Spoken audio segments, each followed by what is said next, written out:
RG Kar medical college में पूर्व principal Sandeep Ghosh की सीबीआई ने आज फिर से बुलाया है। शनिवार को 13 घंटे पूछताछ हुई है। पूर्व प्रिंसिपल संदीप घोष से दोनों दिन मिलाकर अब तक 25 घंटे से ज्यादा पूछताछ हो चुकी है। शुक्रवार को 15 घंटे तक सवाल जवाब हुआ। कोलकाता पुलिस ने लेडी डॉक्टर की डेड बॉडी के पास पड़ी डायरी सीबीआई को सौंपी। फटे पन्ने को लेकर भी होगी जांच। कोलकाता रेप हत्याकांड के आरोपी का होगा साइकोलॉजिकल टेस्ट। दिल्ली पहुंच रही एक टीम।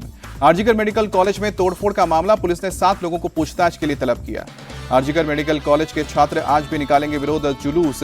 कॉलेज स्क्वायर से श्याम बाजार तक निकाला जाएगा ये मार्च। मुंबई में भी आज बीएमसी और सरकारी अस्पतालों के डॉक्टर करेंगे विरोध प्रदर्शन, सरकार से सुरक्षा की मांग। दिल्ली के आरएमएल हॉस्पिटल में आज नहीं होगी डॉक्टर्स की हड़ताल। रेजिडेंट डॉक्टर्स वापस ड्यूटी पर लौटेंगे, लेकिन मार्च निकालते रहेंगे। देश में हो रहे प्रदर्शनों पर गृह मंत्रालय सख्त, हर 2 घंटे में लेगा रिपोर्ट। आईएमए ने कोलकाता रेप कांड को लेकर पीएम मोदी को खत लिखा। डॉक्टर्स की सुरक्षा और कार्यस्थल पर सुविधाओं की मांग की। आईएमए ने सभी अस्पतालों की सुरक्षा प्रोटोकॉल को हवाई अड्डे जैसे करने को कहा। कोलकाता की वारदात की इस समय सीमा में पेशेवर जांच करने और मुआवजे की भी मांग की गई है। सीपीआईएम महासचिव सीताराम येचुरी ने आरजीकर मेडिकल कॉलेज और अस्पताल में बलात्कार और हत्या की घटना को बर्बरतापूर्ण कृत्य बताया है। गहन जांच और सख्त सजा की मांग की है। ममता बनर्जी के समर्थन में उतरे अखिलेश यादव, कहा कि महिलाओं का दुख दर्द बखूबी समझती हैं सीएम। राजस्थान सरकार में मंत्री राज्यवर्धन सिंह राठौर ने अखिलेश के ममता के बचाव करने पर साधा निशाना, कहा कि ममता को दर्द होता हो तो बहुत पहले ही स्थिति को संभाल लेती।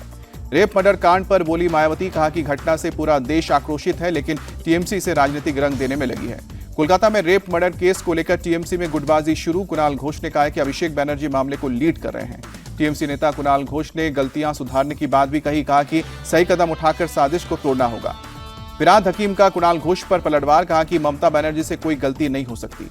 ममता बनर्जी ड्रामा करने के बजाय सुरक्षा पर ध्यान दे। बीजेपी महासचिव तरुण चुग की नसीहत। बंगाल में सीएम ममता ने हस्तक्षेप के बाद 43 डॉक्टर्स के तबादले रद्द किए। ट्रांसफर को लेकर उठे थे सवाल।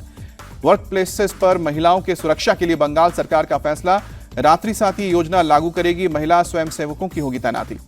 दिल्ली में निर्भया की मां ने दोषी को कड़ी सजा देने की मांग की, साथ ही सीएम ममता बनर्जी को इस्तीफा देने को कहा। उदयपुर में चाकूबाजी की घटना के बाद अब भी तनाव जारी, आज भी बंद रहेगा इंटरनेट। सरकारी स्कूल में 10वीं में पढ़ने वाले एक बच्चे ने दूसरे को चाकू मारकर घायल कर दिया था। उसके बाद पूरे उदयपुर में आगजनी और हिंसक प्रदर्शन हुए। उदयपुर हिंसा पर बोले सचिन पायलट, ऐसी घटनाओं पर सख्ती से निपटने की जरूरत है। हरियाणा में चुनाव से पहले जेजेपी को बड़ा झटका। 24 घंटे में 4 विधायकों ने छोड़ी पार्टी। ईश्वर सिंह, देवेंद्र बबली, अनूप धानक और रामकरण कला का नाम शामिल।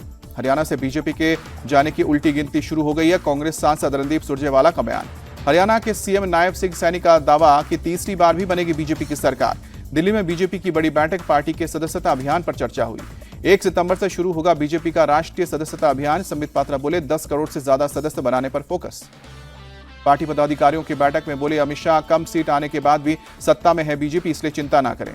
बीजेपी नेता साबिर अली ने कहा कि बैठक में हमें डोर टू डोर अभियान का निर्देश दिया गया है, जनता को पार्टी से जोड़ना है। कौन सी सीट किस पर लड़ेगा, इस पर कांग्रेस सपा में बात शुरू हुई है। उपचुनाव को लेकर बोले यूपी कांग्रेस के प्रभारी और महासचिव। शिवसेना सांसद मिलिंद देवड़ा का उद्धव ठाकरे पर तंज, कुर्सी के लिए एमबीए में गए थे पर उनके सपनों पर पानी फिर गया। उद्धव ठाकरे के समर्थन में उतरे संजय राउत, कहा कि उन्होंने कभी नहीं कहा कि वो सीएम बनेंगे। सीट बंटवारे को लेकर एमबीए में कोई मतभेद नहीं है। शिवसेना यूबीटी सांसद संजय राउत का बयान। चंपाई सोरेन ने बीजेपी में शामिल होने की खबरों को बताया अफवाह, कहा कि हम जहां हैं वहां ही हैं।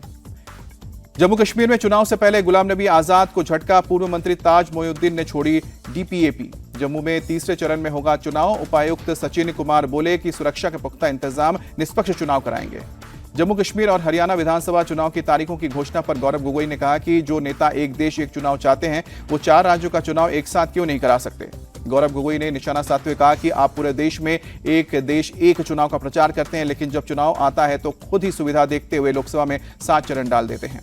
कर्नाटक के सीएम के खिलाफ भ्रष्टाचार मामले में केस चलेगा। राज्यपाल ने मंजूरी दी जमीन के मुआवजे के लिए फर्जी डॉक्यूमेंट्स लगाने का आरोप। कर्नाटक सीएम ने राज्यपाल के फैसले को बताया गलत, कहा कि कानूनी लड़ाई लड़ूंगा। सीएम पर केस चलाने की मंजूरी राजनीति से प्रेरित फैसला है, कर्नाटक के गृह मंत्री का बयान। कर्नाटक के सीएम को लेकर जेपी नड्डा ने कांग्रेस को घेरा, कहा कि पार्टी में भ्रष्टाचार की विरासत जारी है। दिल्ली के वेस्ट विनोद नगर में मनीष सिसोदिया ने की पदयात्रा, लोगों से किया संवाद। गृह मंत्री अमित शाह आज अहमदाबाद दौरे पर रहेंगे। 1000 करोड़ रुपए की परियोजनाओं का उद्घाटन करेंगे। आज 188 लोगों को भारतीय नागरिकता प्रमाण पत्र भी वितरित करेंगे गृह मंत्री। सुरेंद्रनगर जिले के मूली तहसील के सरला गांव में रह रहे शरणार्थियों में खुशी। गांव में सालों से रह रहे हैं 22 शरणार्थी। अयोध्या में रविवार को रोजगार मेला लगाएगी सरकार। 100 से ज्यादा कंपनियां होंगी शामिल। आज सीएम योगी करेंगे उद्घाटन। सीएम योगी आज बेसिक शिक्षा विभाग के अधिकारियों के साथ करेंगे बैठक। हाईकोर्ट ने 69,000 सहायक अध्यापक अभ्यर्थियों की सूची नए सिरे से जारी करने का आदेश दिया है। 69,000 शिक्षकों की भर्ती पर हाईकोर्ट के फैसले पर बोले अखिलेश यादव, बहुत लंबी लड़ाई लड़ी। वाराणसी में सीएम योगी ने की बैठक, कानून व्यवस्था को लेकर किया अपडेट। उत्तर प्रदेश के मुख्यमंत्री योगी आदित्यनाथ ने वाराणसी में विकास परियोजनाओं का जायजा लिया, अधिकारियों से ली जानकारी।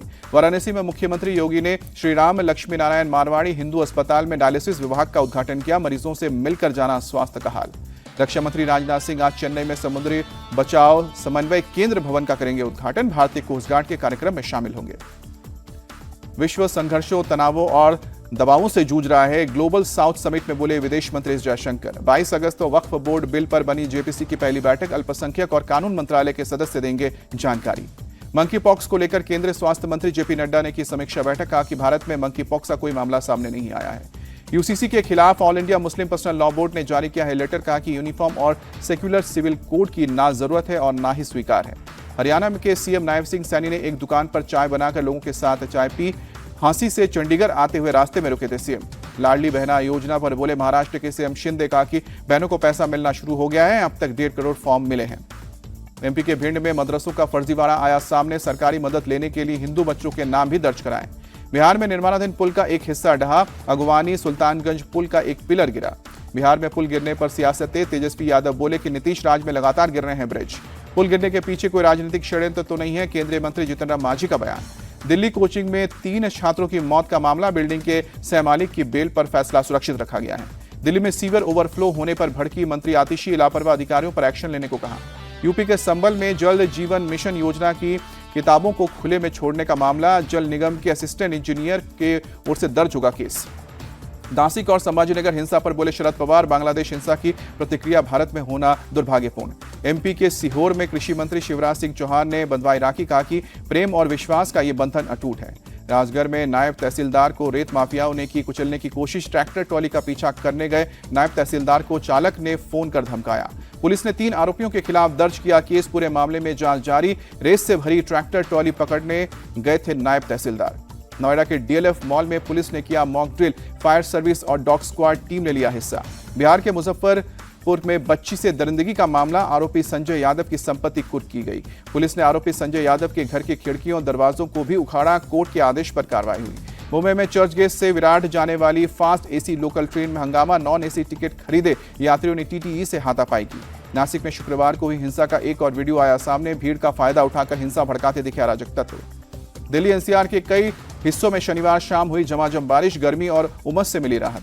पुलवामा के राजपुरा में भी फटा बादल। कई घरों में घुसा पानी। किसी के हताहत होने की खबर नहीं।